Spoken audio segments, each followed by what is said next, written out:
Bienvenidos a todos los que están conectados, qué rico que estén ahí. Hoy vamos a continuar con el estudio de Hebreos. Hoy vamos a pasar a los capítulos 8, 9 y 10. Y en estos capítulos tenemos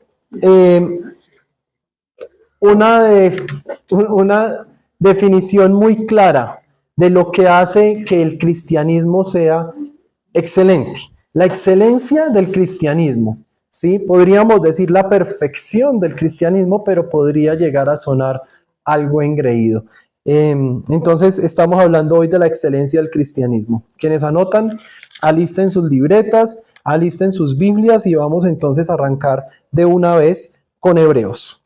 Y vamos a estar concentrados desde el 8 hasta el 10. Voy a tratar de pasar rapidito porque es mucho contenido. Quienes quieran estudiar más en sus casas, Hebreos es un libro que debería ser obligatorio para todos los creyentes, leer y estudiarse Hebreos.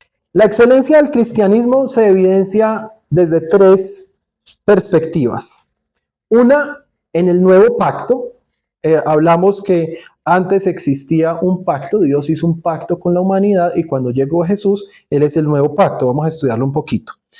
Vamos a ver también la excelencia del cristianismo desde la naturaleza de la adoración y desde la naturaleza del sacrificio, tal cual las prácticas que nos enseñó Jesús para nosotros desarrollar en el cristianismo. Entonces, arrancamos ahí en Hebreos 8, y en Hebreos 8 está el pacto de perfección. No es un pacto que nos lleve a la perfección, es un pacto que está lleno de perfección. Y vamos a ver cómo estos versículos, son solamente 13 versículos, cómo esos versículos nos habla de 8 diferentes tipos de perfección. Entonces, arrancamos. Voy a ir leyendo Hebreos 8 del 1 al 13 y vamos viendo cómo se va desarrollando. Entonces, lo primero que tenemos es un sumo sacerdote perfecto. Versículo 1, Hebreos 8, versículo 1. Ahora bien, el punto principal de lo que venimos diciendo es que tenemos tal sumo sacerdote, aquel que se sentó a la derecha del trono de la majestad en el cielo. ¿Quién es nuestro sumo sacerdote? El que se sentó a la derecha del trono de majestad en el cielo, Jesucristo. Hablábamos en semanas pasadas que Jesús vino a la tierra como un niño, pero creció. Y cuando creció, entregó su vida por nosotros, murió en la cruz. Al tercer día de haber muerto en la cruz, resucitó y subió al cielo. Y hoy está sentado en el trono, a la derecha del trono de majestad, en el cielo. Lo dice ahí clarito Hebreos 8, versículo 1. También encontramos en este pacto de perfección un santuario perfecto. Sigamos en el versículo 2. El que sirve en el santuario, seguimos hablando de Jesús, el que sirve en el santuario, es decir, en el verdadero tabernáculo, levantado por el Señor y no por ningún ser humano. En el pasado, los creyentes adoraban en el desierto, estaban en Egipto en esclavitud, salen bajo el liderazgo de Moisés, salen al desierto y ahí es cuando crean el tabernáculo. Establecen un templo que era móvil, eran carpas. Entonces en ese tabernáculo iban pasando por el desierto, eran nómadas, 40 años estuvieron viajando por el desierto y al lugar al que llegaban, lo primero que ellos armaban era el tabernáculo, la carpa donde habitaría la presencia de Dios. Y la presencia de Dios venía en el arca del pacto, del antiguo pacto, por eso estamos hablando de un nuevo pacto, del antiguo pacto, y ahí venía la presencia de Dios y solamente los sacerdotes, los descendientes en la tribu de Leví, eran quienes podían cargar el arca y ni siquiera la podían tocar, tenían que usar unos palitos para llevarla, ¿sí? Y cuando llegaban armaban el tabernáculo, armaban el patio exterior, luego armaban la parte interior, tenía dos partes y había una parte que era el lugar santo y luego el lugar santísimo, que ahí era donde ponían el arca del pacto, del antiguo pacto. Por eso es que acá en Hebreos 8, versículo 2 dice, el que sirve en el santuario, es decir, en el verdadero tabernáculo. Entonces ese tabernáculo no era verdadero, no, sí era verdadero, era real, existía, tenía las cortinas y se describe en la palabra de Dios todos los materiales y cómo era, pero no era el tabernáculo eterno. La prueba de eso es que podemos andar por todo el mundo buscando el tabernáculo y no lo vamos a encontrar. Podemos andar buscando el arca del pacto y no la vamos a encontrar, porque no eran eternos, sí la presencia de Dios. Entonces, por eso es que ahora hablamos, y dice ahí en Hebreos, que eh, Jesús sirve en el santuario, en el verdadero tabernáculo levantado por el Señor y no por ningún ser humano. Estamos hablando de ese trono de majestad, donde está nuestro Señor Jesucristo. También tenemos sacrificio perfecto. Vamos al versículo 3. A todo sumo sacerdote se le nombra para presentar ofrendas y sacrificios, por lo cual es necesario que también tenga algo que ofrecer.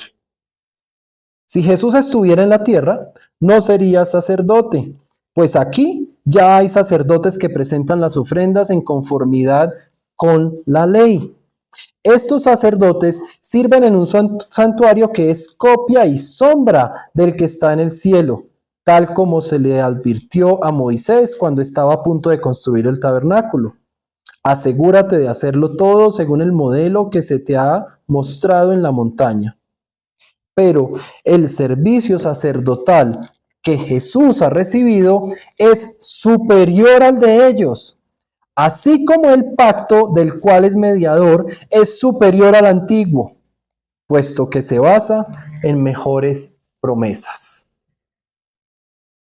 Antes hablábamos solamente de una copia, de una sombra, una preexistencia. Nos mostraba el tabernáculo cómo iba a ser la presencia de Dios. Ahora Jesús ha recibido un servicio sacerdotal superior al de esos sacerdotes. Y así como el pacto es superior, también el sacrificio es superior, es un sacrificio perfecto. ¿Qué lo hace perfecto? Que es eterno, que lo hizo una sola vez para siempre. Eso lo vamos a ver en un momentico. Seguimos en el versículo 7. Ya en el versículo 7 estamos hablando de promesas perfectas. Bueno, ahí en el 6 es donde están las promesas perfectas. Miren cómo termina diciendo, puesto que se basa en mejores promesas. Ahora, si buscamos esa palabra que dice mejor pacto, mejores promesas, en el idioma original, mejores debería ser traducida a nuestro idioma como las más mejores, no solo como mejores. Cuando yo digo este salón es mejor que el del lado, no significa que este sea el mejor de todos, solo que es mejor que el del lado. Alguien puede venir a decir, y no ha visto el del tercer piso. ¿Sí? Cuando llego al del tercer piso, digo, este sí es más mejor. Este es el mejor de todos. Ese mejor es sería la mejor traducción para la palabra original que está acá. En otras palabras es perfectas, promesas perfectas. Pacto perfecto. Miren el versículo 7. Efectivamente, si ese primer pacto hubiera sido perfecto, esperen, paremos ahí un momentico. Primer pacto, ¿sí? Dice, si ese primer pacto hubiera sido perfecto, pregunta, ¿era perfecto el primer pacto? No, dice, si hubiera sido perfecto, no habría lugar para un segundo pacto. Entonces hay lugar para un segundo pacto que es definitivo. ¿Necesitamos otro pacto o vendrá otro tercer pacto? No, ¿por qué? Porque el segundo pacto sí fue perfecto. Fue Jesucristo de Nazaret. Repito el versículo 7. Efectivamente, si ese primer pacto hubiera sido perfecto, no habría lugar para un segundo pacto. Pero Dios, reprochándoles sus defectos, dijo, vienen días, afirma el Señor, en que haré un nuevo pacto con Israel y con Judá. No será un pacto como el que hice con sus antepasados, el día en que los tomé de la mano y los saqué de Egipto, ya que ellos no permanecieron fieles a mi pacto y yo los abandoné, dice el Señor. Entonces, este pacto en el cual nosotros hacemos parte, del cual somos beneficiarios, que es el pacto de Jesús, es un pacto perfecto. No es como el pacto que hizo Dios con los israelitas cuando los iba a sacar de Egipto. ¿Cumplió ese pacto? Sí. Claro que sí. ¿Fue real? Claro que sí. Pero no era el pacto definitivo, porque todos ellos tenían la promesa que nosotros ya vimos, el nacimiento de Jesús, la llegada de un Mesías, que haría que ese pacto ahora sí fuera perfecto. Y es el segundo pacto. Ese pacto también incluye un corazón perfecto. Miremos el versículo 10. Este es el pacto que después de aquel tiempo haré con el pueblo de Israel, afirma el Señor. Entonces, hasta acá estaba Dios diciendo, el pacto anterior no era perfecto, ¿sí? Este sí era el pacto perfecto. Y ahora va a explicar este pacto. Entonces, este es el pacto que después de aquel tiempo haré con el pueblo de Israel, afirma el Señor. Pondré mis leyes en su mente y las escribiré en su corazón. Una pregunta. Una persona que anda cometiendo delitos, ¿tiene la ley de Dios en su corazón? De pronto la ha escuchado, pero no la tiene en su corazón, la tiene en su mente. Acá dice Dios, pondré mis leyes en su mente y las escribiré en su corazón. ¿En qué escribió Dios la ley cuando se la entregó a Moisés? En tablas de piedra, en piedra. Ahora las está escribiendo en corazones de piedra, que cuando las escribe ese corazón deja de ser un corazón de piedra y se convierte en un corazón conforme al corazón de Dios, un corazón que ama. Si nosotros tenemos las leyes en la mente, la ley de Dios, que la tenemos en la mente, la hemos escuchado, pero también la tenemos en el corazón, eso hace que ese sea un corazón perfecto. Es lo único que le falta al corazón humano, a ese corazón de piedra, es que Dios escriba la ley en ese corazón y ese corazón se vuelva un corazón conforme al corazón de Dios. No estoy hablando que nos volvemos perfectos. Yo no estoy hablando acá de la doctrina de la perfección humana. No. Estoy hablando que nuestro corazón es un corazón que sigue siendo engañoso, pero es un corazón que tiene la ley de Dios. Lo único que le falta al ser humano. Pondré mis leyes en su mente y las escribiré en su corazón. Yo, dice Dios, yo seré su Dios y ellos serán mi pueblo. Y no puedo seguir acá sin recordar el estudio que hicimos antes de estudiar Hebreos. Segundo libro de Crónicas, versículos 7-14, ¿sí?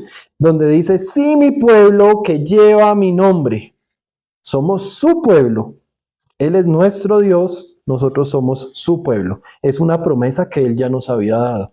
Nosotros ya experimentamos esa promesa. En nuestro corazón ya está la ley de Dios. Entonces, ¿qué hago recurriendo a los métodos de antes? Es que no soy perfecto. Yo tampoco. Yo también la embarro, más que todo cuando estoy manejando. No soy perfecto, pero la ley de Dios está grabada en mi corazón. Ya Él lo hizo. Y con eso se cumplió la palabra donde Él dice, yo seré tu Dios y tú serás mi pueblo. Yo soy pueblo de Dios. Yo le pertenezco a Dios. Y cuando me equivoco, pido perdón. Y cuando pido perdón, Él me perdona. También este pacto de perfección que estamos viendo en este primer capítulo contiene un conocimiento perfecto. Vamos al versículo 11. Ya no tendrá nadie que enseñar a su prójimo. Tampoco dirá nadie a su hermano, conoce al Señor, porque todos, desde el más pequeño hasta el más grande, me conocerán. Si mi corazón, con la ley de Dios grabada en él, es un corazón perfecto en medio de una persona imperfecta, pues si en mi conocimiento está el conocimiento de Dios, y desde el más pequeño hasta el más grande todos conoceremos a Dios, pues será un conocimiento perfecto. Y esto tiene mucho que ver con los últimos tiempos, cuando ya no habrá mal, cuando Cristo regresará como rey. Esto no depende de nosotros, esto no es ya, esto sigue siendo una promesa futura. La anterior ya era una promesa cumplida. No es, la ley de Dios que estaba en nuestra mente ya está en nuestro corazón, promesa cumplida. Pero el conocimiento perfecto es una promesa por cumplir. ¿Cuándo? Cuando Cristo vuelva.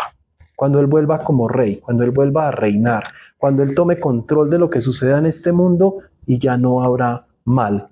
Parte de lo que habla Apocalipsis de las calles de oro y el mar de cristal.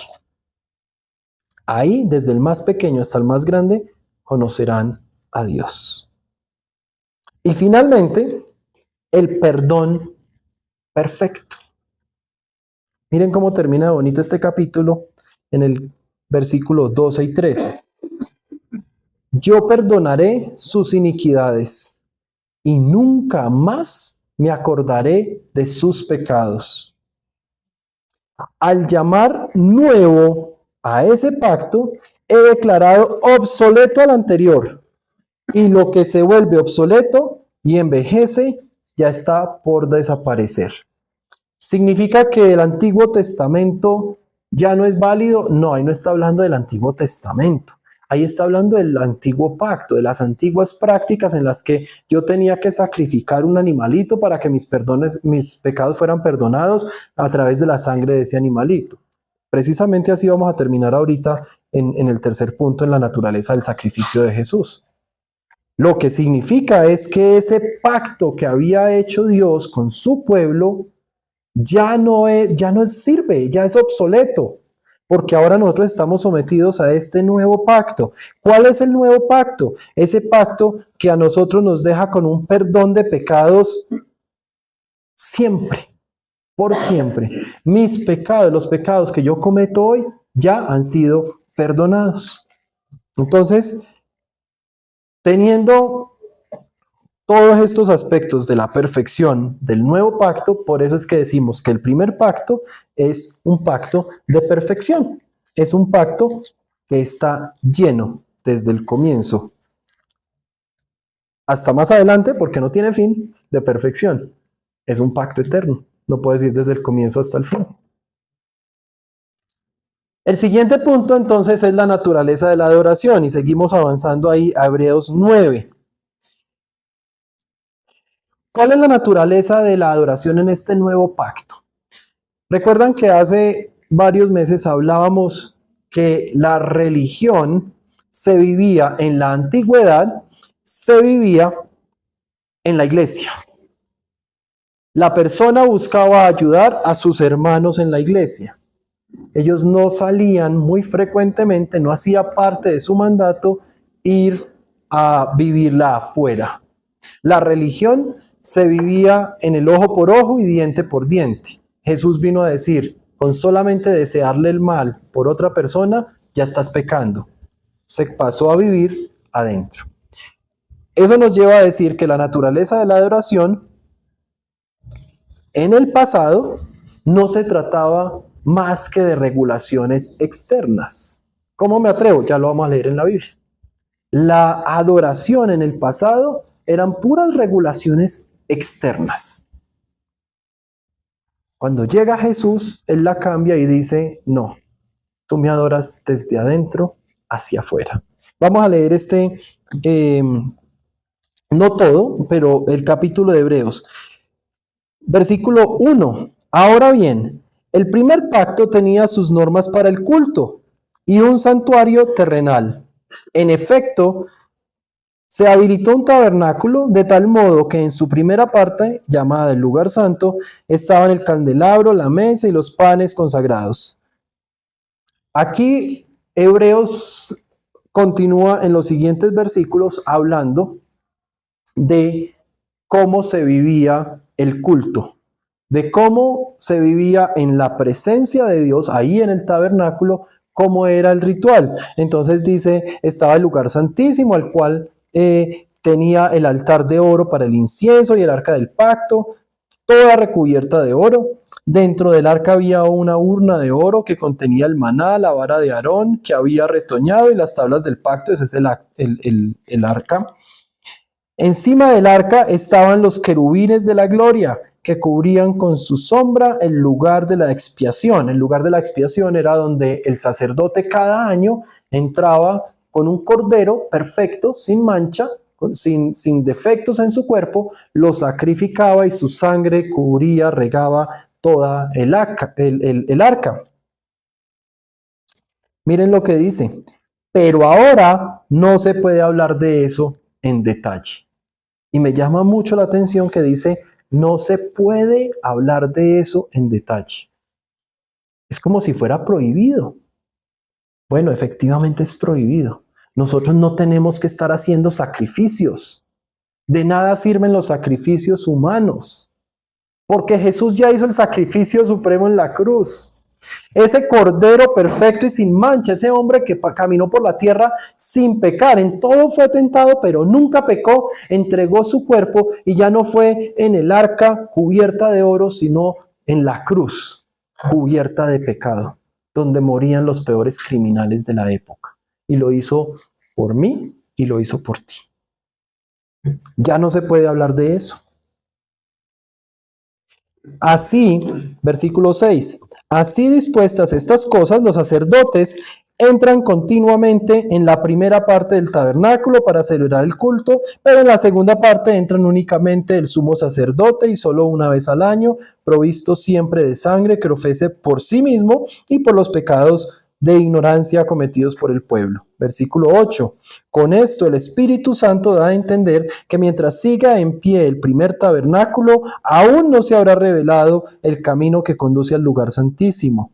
Esto nos ilustra hoy en día que las ofrendas y los sacrificios que allí se ofrecen no tienen poder alguno para perfeccionar la conciencia de los que celebran este culto. ¿Qué está diciendo en todo esto? Que ya el sacerdote terrenal no es el responsable de la limpieza de los pecados. Ya tenemos un sacerdote eterno que veíamos la semana pasada en Hebreos 1, que es Jesucristo de Nazaret. Ojo a lo que dice acá en el versículo 10. Estamos hablando que este capítulo es la naturaleza de la adoración en este nuevo pacto. Versículo 10. No se trata más que de reglas externas relacionadas con alimentos, bebidas y diversas ceremonias de purificación, válidas solo hasta el tiempo señalado para reformarlo todo. Miren cómo el capítulo 9, hasta ese versículo 10, explica todos los rituales, toda la adoración, el ritual de adoración que se hacía en esos tiempos. Y termina diciendo que todo eso no se trata más que de reglas externas relacionadas con alimentos, bebidas y diversas ceremonias de purificación. Ya nosotros no necesitamos hacer esto.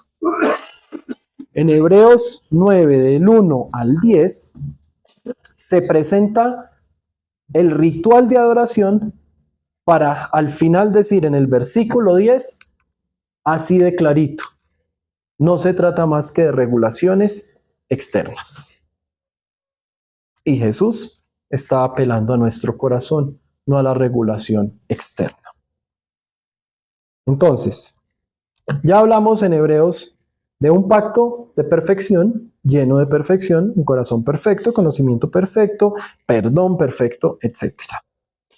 Luego vimos la naturaleza de la adoración, de nuestra adoración a Jesús, que básicamente es adoración con el corazón, de adentro hacia afuera. Que nuestra adoración no se trate de regulaciones externas, que nuestra adoración comience adentro. Que en el momento en que alguien me vea a mí adorando a Jesús, es porque yo ya lo he adorado internamente, íntimamente, en mi lugar secreto. Y terminamos con la naturaleza del sacrificio. ¿Cuál es la naturaleza de ese sacrificio que ofreció Jesús? Fue una sola vez por todas, un pacto producto del amor por nosotros, solo por gracia, no nos lo merecemos. Por gracia es cuando a mí alguien me regala algo y yo ¿qué respondo? Gracias, me lo regaló.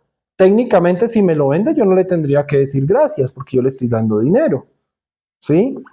Bueno, esto es un regalo que nosotros no nos merecemos, un regalo que nosotros no pagamos por gracia. La naturaleza del sacrificio hecho por Jesús es que fue un sacrificio perfecto, un sacrificio eterno, un sacrificio que no tiene fin. ¿Dónde lo encontramos? No vamos a seguir leyendo todo completo, pero vamos a mirar unos versículos que son clave. La naturaleza de ese sacrificio perfecto la encuentran en Hebreos del 11 hasta el 28. Vamos a sacar unos apartes de Hebreos 9 del 11 al 28. Empecemos con Hebreos, con el versículos 11 y 12, que nos dice: pero Cristo, al presentarse como sumo sacerdote de los bienes definitivos en el santuario más excelente y perfecto, no hecho por manos humanas, es decir, que no es de esta creación, entró una sola vez y para siempre en el lugar santísimo. No lo hizo con sangre de machos cabríos y becerros, sino con su propia sangre, logrando así un rescate eterno. La naturaleza del sacrificio que Jesús hizo por nosotros es que es un sacrificio perfecto. ¿Qué lo hace perfecto? Que es eterno. Lo hace perfecto que lo hizo una sola vez y para siempre. Lo hace perfecto que no lo hizo con sangre de animales, de machos cabríos y becerros. Lo hizo con su propia sangre. Sangre pura, sangre perfecta porque él no había pecado.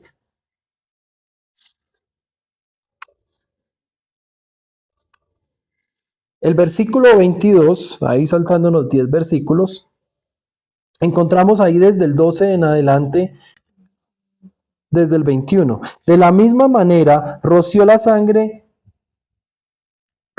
con la sangre el tabernáculo y todos los objetos que se usaban en el culto. 22. De hecho, la ley exige que casi todo sea purificado con sangre, pues sin derramamiento de sangre no hay perdón. Si el pecado es una mancha, que de hecho lo es, el único detergente para limpiar el pecado es la sangre. En el pasado era así, mataban los animales y su sangre limpiaba el pecado. En el presente es así, Jesús entregó su vida y su sangre limpia nuestro pecado. Y miremos en el 27 y 28. Así como está establecido que los seres humanos mueran una sola vez y después venga el juicio, también Cristo fue ofrecido en sacrificio una sola vez para quitar los pecados de muchos. Aparecerá por segunda vez, ya no para cargar con pecado alguno, sino para traer salvación a quienes lo esperan. Este sacrificio perfecto, este sacrificio cuya naturaleza es la perfección, lo vamos a ver completamente materializado al regreso de Jesús. Nos dice ahí al finalizar este versículo: aparecerá por segunda vez, ya no para cargar con pecado alguno, sino para traer salvación a quienes lo esperan. ¿Por qué no va a cargar con pecado alguno Jesús en su segunda venida? Señor, Ya lo hizo. ya lo hizo. Si Él viniera a cargar el pecado en su segunda venida, significa que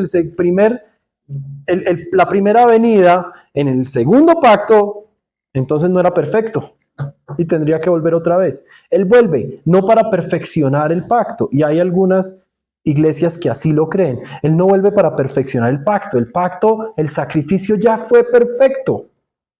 Él vuelve para traer salvación a quienes lo esperan. Y es una de las tareas de nosotros como creyentes esperar el regreso de Jesús. ¿Cómo esperamos el regreso de Jesús? Siendo la iglesia que Él se quiere encontrar. ¿Cuáles son las dos características de la iglesia que Él se quiere encontrar? Sin mancha y sin arruga. No de seres humanos perfectos, de seres humanos sometidos a Él. una iglesia sin mancha y sin arruga. Así es como esperamos. Entonces, estamos esperándolo. Cuando Él venga, ¿qué nos va a traer? ¿Cuál va a ser el regalito que Jesús nos va a traer? Salvación. Nos va a traer la salvación. Ya nos la prometió. Ya nos dijo, tranquilos pelados, que eso es de ustedes. Ya somos salvos. Él nos la va a traer. Y finalmente, este sacrificio, hablamos que la naturaleza del sacrificio es que es un sacrificio de perfección, pero en el capítulo 10, ahí de Hebreos, también nos habla que es un sacrificio eterno, que ya lo habíamos dicho, pero lo puntualiza, y el capítulo 10 hasta el versículo 18 se dedica a aclarar que este es un sacrificio eterno. Miremos en el versículo 10, saltamos hasta el 10. Somos santificados mediante el sacrificio del cuerpo de Jesucristo, ofrecido una vez, ¿hasta cuándo? Para siempre. Una vez, para siempre. Si le pusiéramos un símbolo a este versículo, sería un 8 acostado, que significa eternidad. No tiene comienzo, no tiene fin. Es el símbolo de infinito, que en términos bíblicos no sería infinito, sino eterno. Es para siempre.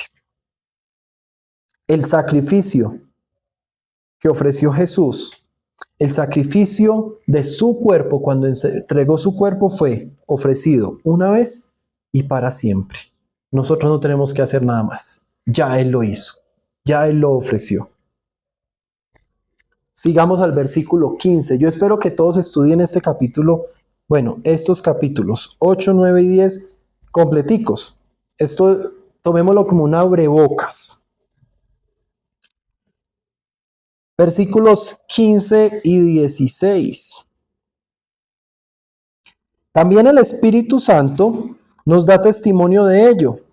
Primero dice, este es el pacto que haré con ellos después de aquel tiempo, dice el Señor. Pondré mis leyes en su corazón y las escribiré en su mente. ¿Se acuerdan que en el versículo 8, en el capítulo 8 también hablaba de esto?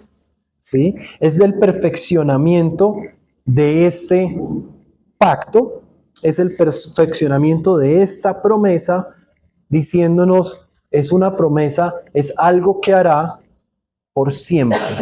No hay forma que una persona comience una relación con el Señor Jesucristo, que tenga la ley en la mente y que sea grabada en su corazón, y que al año diga, no, ya no, es que decidí volver al mundo. Entonces nunca fue grabada la ley en su corazón. Porque cuando es grabada en el corazón, eso sucede una sola vez y para siempre. Así como el sacrificio de Jesús. Miren el versículo 17. Después añade, y nunca más me acordaré de sus pecados y maldades. Ahí no dice, y si no vuelven a pecar, nunca más me acordaré. No, dice, nunca más me acordaré de sus pecados y maldades. ¿Cómo así? Entonces ahora tengo permiso para pecar todo lo que quiera. No. Porque si la ley de Dios ha sido grabada en mi corazón, no me interesa saber si puedo pecar todo lo que quiera. Me interesa saber que seré perdonado cuantas veces sea necesario, hasta que vuelva Jesús y nos traiga el regalo de la salvación. Termina este versículo o este pasaje con el versículo 18 diciendo, y cuando estos han sido perdonados, ya no hace falta otro sacrificio por el pecado. Hebreos 10, 18. Como el pecado ya fue perdonado, no hace falta otro sacrificio. Es como si no nos quedara claro, si no lo tuviéramos todavía claro, termina acá hablando de este sacrificio eterno, diciendo, como el pecado ya fue perdonado, no hace falta otro sacrificio. No nos preocupemos por hacer cosas que le agraden a Dios para que seamos salvos. Hacemos las cosas que le agrada a Dios porque ya fuimos salvos. No lo estamos haciendo esperando salvación, esperando que nuestra alma entre al cielo cuando muramos. No. Hacemos nuestros actos y hacemos actos de sacrificio, actos de amor. Los hacemos porque ya sabemos que vamos para el cielo. No es para entrar al cielo, es porque ya tenemos la entrada al cielo. No es necesario que el creyente ande buscando agradar a Dios con su imperfección. Todos somos imperfectos y Dios lo sabe. Todos nos equivocamos y Dios lo sabe. Por eso el sacrificio fue eterno. Por eso la naturaleza del sacrificio de Jesús en la cruz es que es eterno, que es perfecto, no necesita nada más, no necesita que Jesús vuelva a perfeccionarlo y es eterno. No necesita que nosotros hagamos nada. Ya fue hecho y fue hecho por la eternidad. Mis amados hermanos, somos salvos. Si la ley de Dios fue grabada en mi corazón, ya soy salvo. No me tengo que preocupar más por mi salvación. Tengo que preocuparme por esperar a Dios, a Jesús, como Él quiere que lo espere, como lo leíamos en el capítulo anterior, en el 9. Esperándolo a que traiga la salvación. Esperándolo como la iglesia que Él quiere encontrar. Sin mancha, sin arruga. Hoy esto debe ser una invitación a que queramos vivir nuestra vida sin mancha y sin arruga, no para ser salvos, sino porque ya somos salvos. Acompáñenme en oración. Señor Jesús, gracias por tu sacrificio perfecto y eterno. Gracias porque ese sacrificio vez tras vez nos recuerdas en tu palabra que no dependió de nosotros, sino de ti, que tú lo hiciste, aún sin que nosotros hubiéramos nacido. Tú lo hiciste porque conocías cada uno de nuestros días. Y lo hiciste una vez y para siempre. Señor, ayúdanos a recordar en nuestro día a día que ya somos salvos. A recordar en nuestro día a día que tú ya moriste por nuestra salvación y que ahora nuestra responsabilidad es vivir nuestra vida de acuerdo a esa salvación prometida, a esa salvación, a esa eternidad contigo que tú nos has prometido.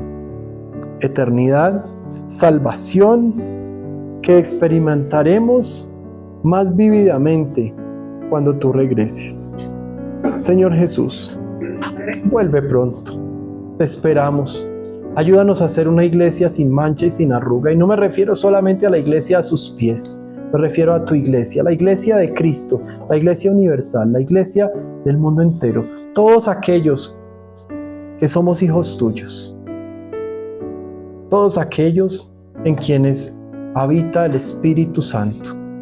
Señor, yo te pido que nuestras vidas sean vividas intencionalmente de acuerdo a lo que tú esperas de nosotros.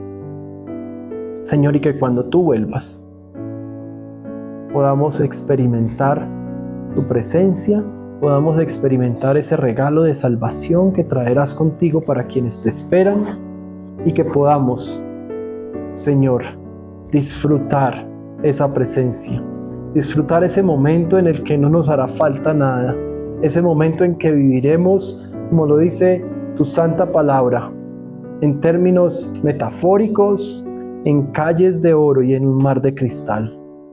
Gracias, Dios, porque es la promesa que tienes para nosotros. Y si lo que nos podemos imaginar está en los términos en que tú lo escribiste, que sean calles vestidas de oro y mares de cristal, no me alcanzo a imaginar realmente cómo será.